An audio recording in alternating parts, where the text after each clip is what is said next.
It is time for my monthly designer debrief. This is where I talk to you about the luxury fashion news, the hot products, launches, collaborations you need to know about so I keep you ahead of the game. Guys, if you are new here, my name is Cassie and I'm a self-diagnosed luxury addict. I put out videos on Mondays, Wednesdays and Fridays, so if you like luxury fashion, then you're probably going to love it here. So head down there, subscribe, turn on the bell, become a member of our luxury addicted family. When are we going to rehab? Never.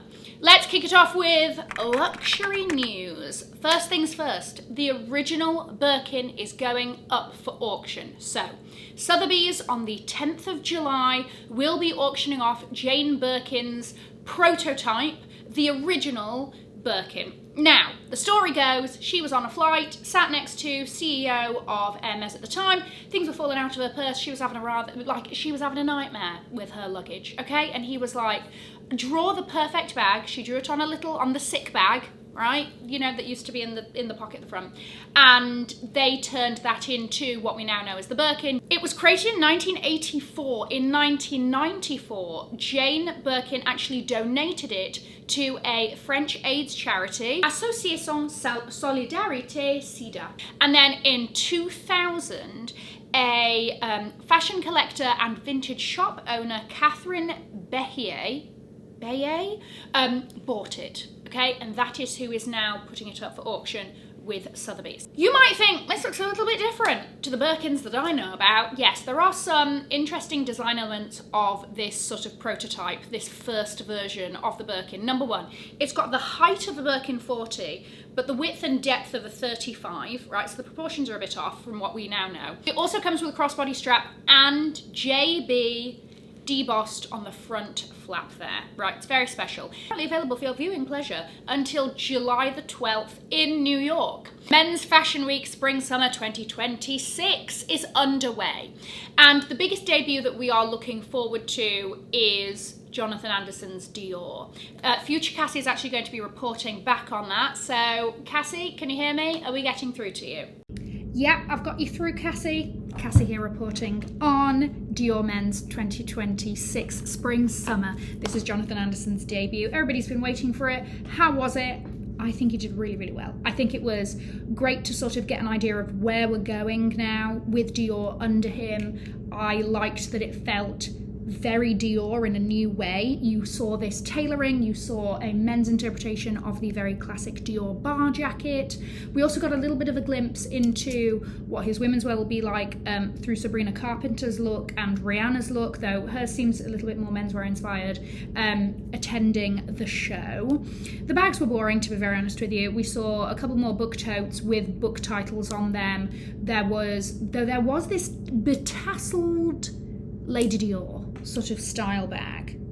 Have we seen the Lady Dior done under a men's interpretation? This obviously questions, lots of tassels, all of that. I thought it was interesting. I thought the jackets were great. I thought the knitwear was great. It's spring summer, yes, but there were a lot of really great pieces, and also the pleated cargo shorts were cool.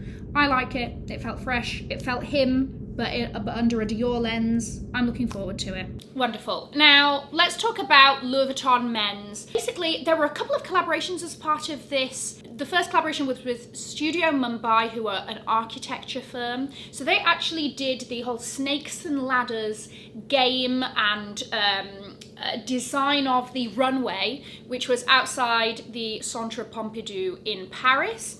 And then there is also a collaboration with the Darjeeling Limited, which was a 2007 film that Louis Vuitton actually did some luggage and some trunks for and never sort of released them.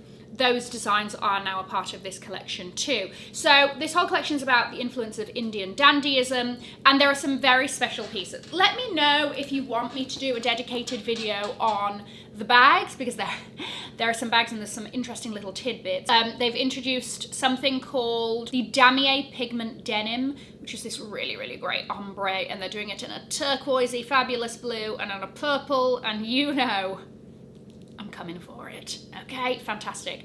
They're also doing the introduction of the needle bag, which is this east-west sort of speedy-ish design with a shoulder strap. It's actually very similar to something like the Papillon or the... Why can I never remember your name? Forgotten. That's also coming in a monogram canvas. The Speedies, obviously. There are a version of the Speedies with gold monograms that are embroidered. And then there's a bejeweled green Speedy. Oh my gosh, just a treat to the eyes. There was also a puffer jacket that had that same bedazzlement on the hood. Whether or not you like Pharrell for Louis Vuitton men's, he has done something very, very, very good with the bags. And listen, some of us are eating it up every single time, and it's me. I am everybody. Okay, Willie Chavaria is in talks with Fendi. Now, this does seem to be true. Lauren Sherman of Puck has said that she has also done digging, has said that basically this is true, but he might be one of many that they're talking to. Now, sorry, I just really want a popped look. Silvia Venturini Fendi is currently overseeing both men's and women's. In recent years, there's always been a creative director for the menswear side of things, but she has taken over since Kim Jones left at the end of last year. I think people seem to be really quite happy with her doing both roles, but we're not, you know, maybe she wants a break. But Willie Chavaria's name is in the mix. He is a American designer. He recently is getting a lot more hype and attention. He has a collaboration with Adidas. So let's keep our eyes and ears. Let's keep our eyes open and our ears to the ground. Chanel launches Nevold.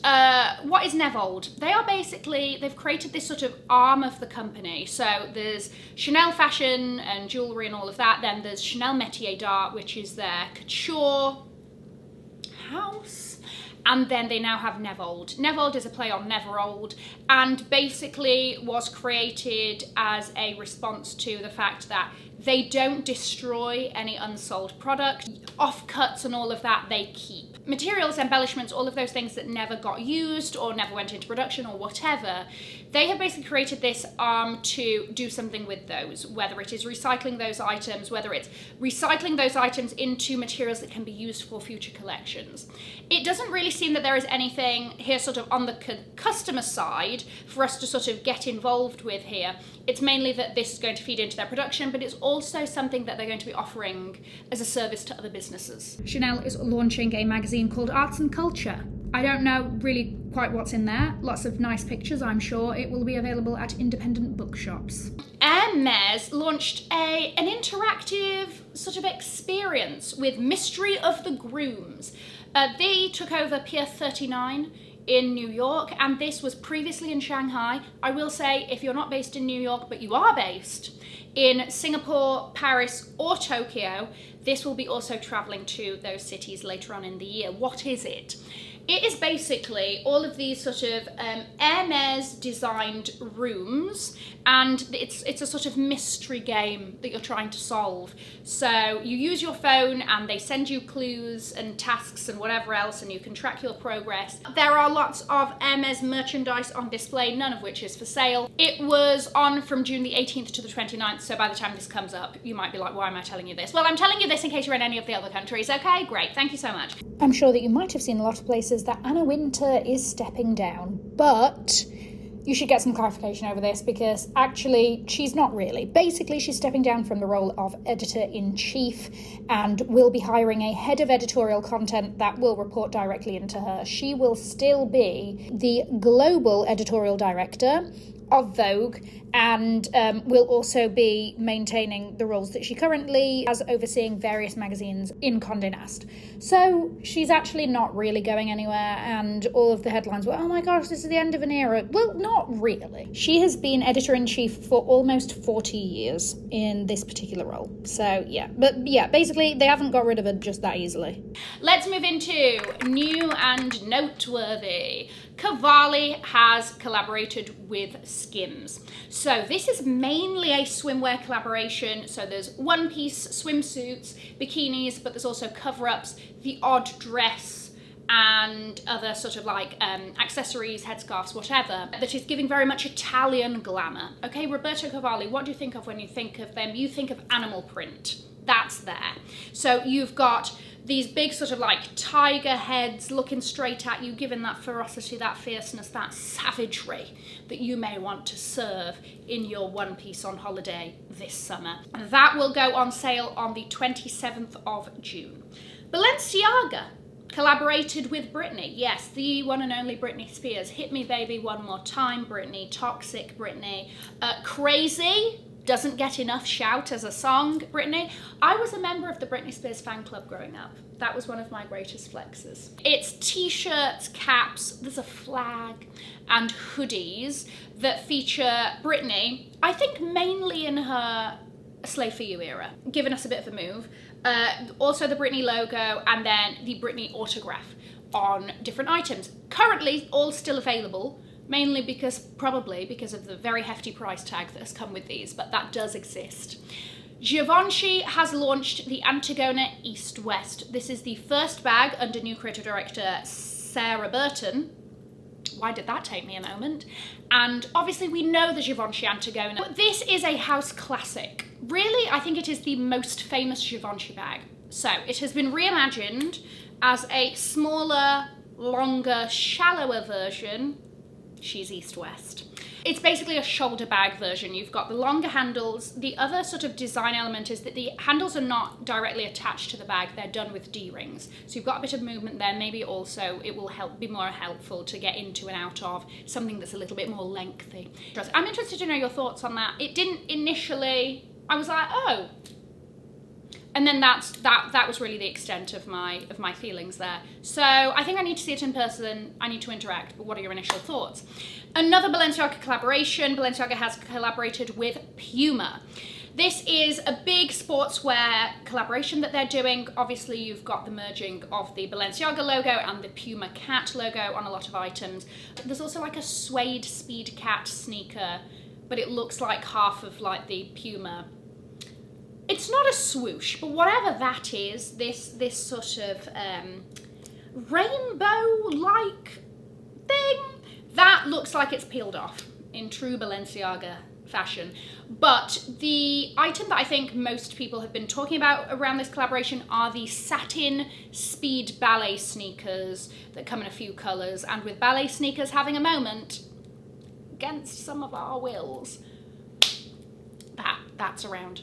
Mugler have announced that they are going to be doing, I believe it is a 25-piece collection of archival pieces. They are going to be bringing them back to the forefront for some of us now to buy. Because even though I have been trawling a lot of pre-loved sites for vintage Mugler and all of that, there's not a big pool. It wasn't a particularly, it's not a massive brand like I don't know, Dior or something like that, where there's a lot of volume that you can pull from and shop pre-loved and vintage. Mugler is a much smaller fashion brand, so it's a little bit harder to find. Anyway, so they are doing this. It's going to be available in September. Sharon Stone is the campaign star, and she is really giving it. I'm excited about this. I'm excited about the pieces that she's been wearing, and yeah, also obviously we now have a new creative director at Mugler. Let's see if this is a sign of things to come. You can now experience Burberry in real life. Okay, and what do I mean by that apart from just buying it, because that's also in real life, Cassie, I know. Burberry have collaborated with 2 hotels over the summer so that you can really immerse yourself in the Burberry experience. The first is the Standard in Ibiza. Everything from, a sun lounger, right? It's all in a yellow Burberry check, okay? That's been Burberry-fied. There is a little sort of Burberry gift shop of sorts. There is a Burberry photo booth in the lobby. And every Monday, there is going to be a Burberry curated cocktail event with various guest international DJs DJing, right? So there's that. Their other collaboration is with the Newt in Somerset, England. Everything is the green Burberry check at the Newt, from, once again, your pool lounges, outdoor furniture. They also have a Burberry shop for last minute essentials in the hotel. They have a Burberry phone booth, and also I believe a Burberry sort of picnic experience where there's a whole hamper and various different preserves and whatever, and you can sit out on the lawn. But the croquet lawn has also been mowed into the Burberry check, and that is the level of branding that I really appreciate. Because even if you're not buying it, it's the experience of it. It's like that's just really clever. Anyway, so that is happening. If you're in either of those places, maybe you want to pop by and have a little Burberry moment. MCM have collaborated with Raro. They are a South Korean luggage brand, and this is the first time hearing of them is via this collaboration. I love the designs. Okay, so as part of this collaboration, there's 2 luggage pieces. There is a small carry-on and a large check-in. And you've got that sort of, you know, it's the aluminium, and they've done it in a metallic cognac, that quintessential MCM sort of bronzy brown colour. The inside is also, has got the, is it called the Visitos MCM logo all on the inside. But what I love about this isn't only just like the shape of the pieces, because I quite like the fact that the carry-on is like short, is the handle. This is their sort of signature T-handle from Raro, and I just like that. I think that these look very chic, very cool, interesting. I really, really like this collaboration, and I was like, I have 2 carry-on. Do I need a 3rd? Because that is really, really fab. Louis Vuitton have collaborated with Real Madrid. This is yet another sports activation with these big luxury fashion houses. So Real Madrid, big football team, okay? What does this mean? Louis Vuitton will be providing / designing all of the formal wear for the players, as well as all of the travel wear for the players. And this is everything from ready to wear to luggage to accessories. They are going to be LV'd out.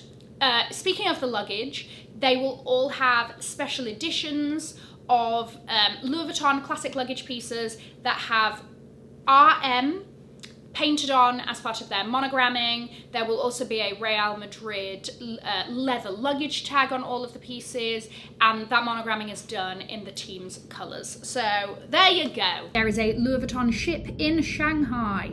This is really quite an experience. It's an insane looking structure that looks like a Louis Vuitton silver ship. You go inside and it is a trunk exhibition, everything to do with the trunks, you know, trunks from different points in history and collaborations and all of that. And there is also a gift shop inside. If you're in the area, pop in. La Boucle Celine. Celine is offering a customizable belt experience option, basically. So you go ahead, they're doing this on the website. I'm not sure if they're doing this in stores, but this is the first time they're offering something like this.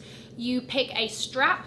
It's very similar to the Hermes belt kit in that the straps are reversible, right? So you'll have one colour on one side, one colour on another side, and then you can also pick your buckle. There'll be various different designs. There will be seasonal options as well. Let's move into top products. And I'm going to kick this off with a men's product. It's been a very long time, especially as somebody who only really focuses on women's wear, that a men's product, a men's hit shoe, has been very painfully obvious. That is quite an unexpected one, and you'll see why. It is this over-the-knee Saint Laurent Joe boot, and it looks like waders. But first of all, Pedro Pascal was wearing it for the season 2 premiere of The Last of Us. Okay, he looked fantastic. I arguably think that he styled it the best out of everybody. But anyway, then you had Alexander Skarsgård wear it on the Cannes Film Festival red carpet. Then you have Brad Pitt on the cover of GQ also wearing these boots. Now, while they may not be all that practical for everybody, right, going out, you know, over-the-knee boot, the pool of purchases for an over-the-knee boot is less than, let's say, the pool of purchases for a pair of trainers. Marc Jacobs also has posted himself unboxing a pair. It's just a very fashiony item for the fashion guys. So I just want to put that on your radar, and I thought that it was quite interesting and also fun, like an over-the-knee boot for men. The next item is a piece of creativity and craftsmanship that I really want us to just give a moment to, and this is the Fendi Underwater Baguette. It is a woven baguette that is embellished with beautiful beadwork depicting starfish and other such underwater creatures. But it's not just that, because you have this beaded trim on the front flap that looks like coral that I think just pulls everything in together. It's not cheap, it's not the cheapest of baguettes, but it is one that you are like, oh my gosh, that is just beautiful, and look at the workmanship involved in this, and it's just fabulous. And if you are in the market for a standout bag for the summer, I'm going to put this one on your radar because it is fantastic. And finally, in a world of Labubu mania, Louis Vuitton has come and said, I'm going to give you another option. Now, not really, because there are two characters that Louis Vuitton are releasing in bag charms, one of which is the classic Vivienne. Vivienne has always been done in sort of bag charmy, key ring capacity, but they're doing a version of it that's a little bit flat. Again, she's got various embellishments. She can have little furry flower. What is that on her? Would we say it's a part of her anatomy, or would we say it's almost like a hat? Unclear. Various sort of versions of her, yes, and it's being shown as a bag charm. But there is the Louis Bear. Now, he walked the runway a few months ago, if I am correct. So he was around before the Labubu craze popped off. And as we know, a lot of these fashion houses, it's going to take sodding months for them to bring out things. They can't just go, oh, we hear that the Labubu, okay, give us a couple of weeks. That's not how it works. But anyway, it just so happens that timing was on their side or against them. Who knows? Because yes, we also now have the Louis Bear. The Louis Bear is sort of under the men's section, as maybe being positioned as the menswear version of the Labubu. Anyway, it's just a fluffy little brown bear, and he's got a swimwear version. He's got a sort of edgy leather jacket version of himself. There's a baseball one. And then what was the other one? A cowboy. So yeah, if you like the Labubu but you want a expensive designer version, maybe you want to look over here. Let me know your thoughts on this month's designer debrief. I'm going to leave a link to another video over here in case you haven't already seen it. Have an amazing morning, afternoon or evening wherever you are, and in the words of my father, if you've enjoyed it, tell your friends. If you haven't, keep your mouth shut. I will see you in my next video. Mwah. Bye guys.